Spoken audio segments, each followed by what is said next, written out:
Welcome to Aston Martin Mindset. My name is Alex Elaine, and in this video, I want to talk about how to be able to push through tough and low moments in your life. Now, a lot of this to me comes down to who you choose to identify yourself as.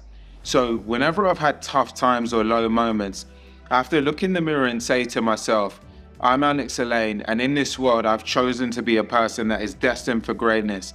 I've chosen to be a person that pushes forward when I feel low, when my motivation doesn't feel like it's there, when my discipline feels like it's off track. I'm the type of person that recovers quickly and finds a way forward. And I had to go through and write out who I wanted to identify myself as in life, what are the principles that I'm going to stand on, and what's always going to be my go-to when life feels difficult. And that's the mode that I have to go into whenever things feel challenging. And so it's that being able to shift gears and to say, who am I in life?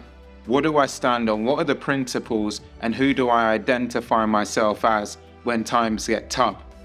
And when you write that down and you ingrain that into your mindset, what you find is that any time that you feel like you're in a little bit of a lull, you quite easily pull yourself back because you've taken a decision that that's who the person that you are and who you're going to be. I'll give you another small example of how this can manifest itself into life is I made a decision that I'm the type of person that's not going to go to bed at night without making sure that the surfaces are clear and dishes are put away and the dishwasher's on.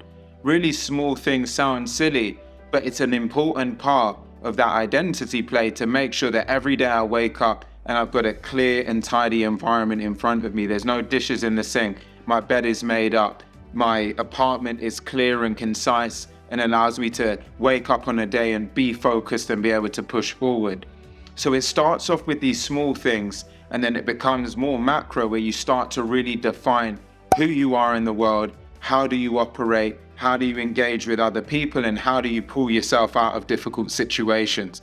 Life is always going to throw adversity at you. It's always going to provide difficult moments, but you've got to choose to decide who you're going to be in those moments, and you've got to be the person that always pushes forward.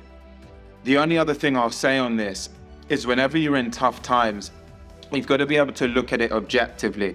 When something happens in the world, it's actually the lens that we put on it that dictates whether it's positive, whether it's negative, or whether it's indifferent to us in our minds. If you think about if you're driving and someone cuts you off, most people immediately get angry. Why has that person cut me off? When in reality, what's happened is you're driving, someone has moved out in front of you, and you're still here, you're still alive, you're not in a position where, fortunately, anything has necessarily negatively happened to you. So why create stress over it, right? If you get yourself into a traffic jam, you can't do anything about it at that particular moment in time. Why stress? It's just a situation. Don't choose to put your energy into it to say, this is a big negative, this is going to ruin my day. Look, it happened, we move on and we keep pressing ahead. So the second strand to this is really the lens that you put on the situation in front of you. Don't let it become all consuming. Don't let it become something that has to become a stress factor. Choose to just let it be what it is and you move forward at all times. I hope this has been helpful in some way. I'll see you on the next one.